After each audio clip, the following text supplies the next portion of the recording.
Hello and welcome to my latest puzzle. I'm going to take you through the first few moves of the game and then stop at a critical moment, and then you have to decide what happens next.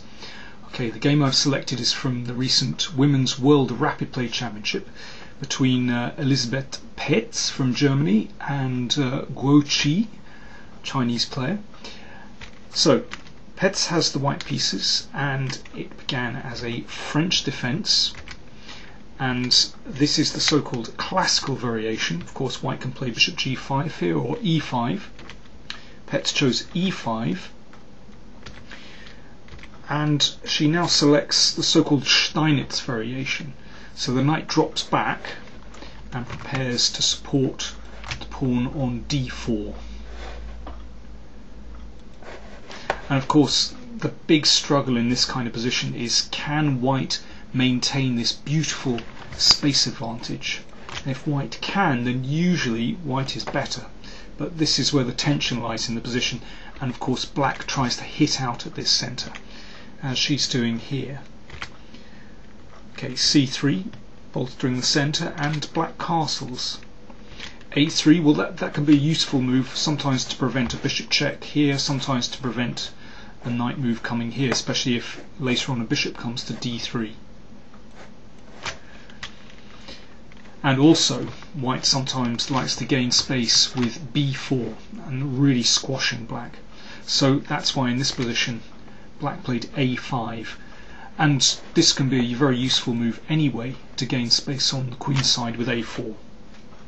So knight g3 now from Petz. Okay, white is starting to unravel. Wants to play bishop d3. Black took on d4 and played f5. Now this is interesting.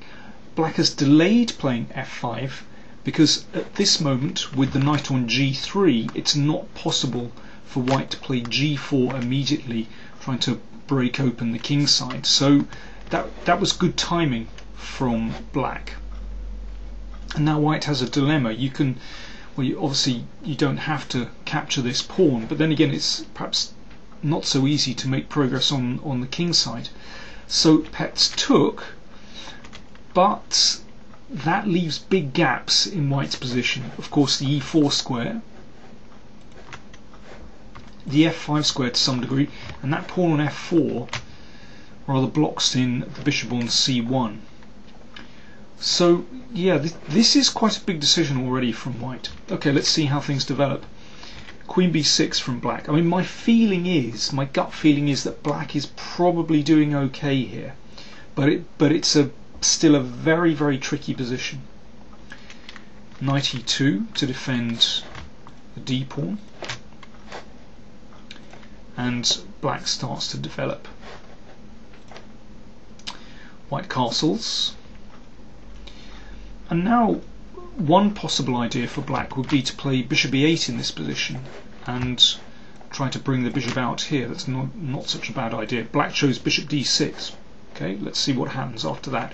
Well, I think understandably Petz chose to bring her king out of the diagonal of the queen here. Knight e7. Okay, that's an interesting move. Sometimes the knight can come here, sometimes g6. But of course it makes way for the bishop to come out here at some point. Knight e5 from white. And now bishop takes knight.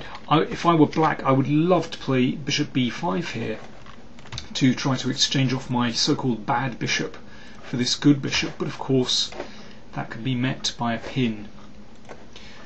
So black took. And I would like to play the knight into e4, but that can be taken.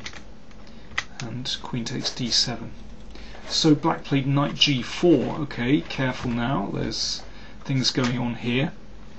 So white now played knight d4. And this is the moment that I'd like you to consider carefully. What should black do next in this position?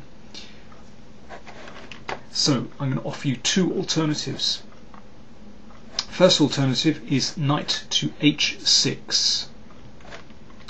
So obviously that knight could be captured by the queen, so it moves back there. And my second alternative is knight takes e5.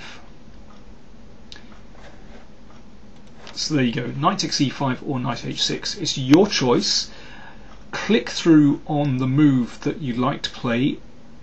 After I finished speaking, the moves will appear on the screen, and that'll take you through to the next clip where I'll analyse each alternative.